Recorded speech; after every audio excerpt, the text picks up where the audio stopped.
नमस्कार शेतकरी मित्रांनो, मी सुमित. आपली माती आपली लोक या यूट्यूब चॅनलमध्ये तुमचं पुन्हा एकदा स्वागत आहे. शेतकरी मित्रांनो, आपण टोकन यंत्र आणलेले आहे बघा. टोकन यंत्र आहे हे बघा, आणि दोन आणलेले आहे. एक कॉटनसाठी आणि एक तूरसाठी. आणि जे तूरसाठी आहे ते त्यांनी आपल्याला सोयाबीन ही टोकन करता येईल. हे बघा, पटगिरवाडचं आणलेलं आहे आपण. आणि टोकन यंत्र मॅन्युअल सीड्स आहे आणि आपल्याला स्वतः मॅन्युअल करता येते सेटिंग, दात्याची सेटिंग. हे बघा, हे 6 इंच अंतर आहे आणि याच्यात फूटभराचा अंतर आहे. एक दाता बंद आहे याच्यातला.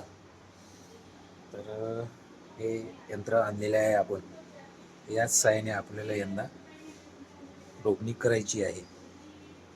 तर तुम्ही कशी करणार आहे डोबणी नक्की कमेंट बॉक्समध्ये सांगा शेतकरी. तुम्ही आणले का? व्हिडिओ कसा वाटला? लाईक शेअर सबस्क्राईब नक्की करा. धन्यवाद.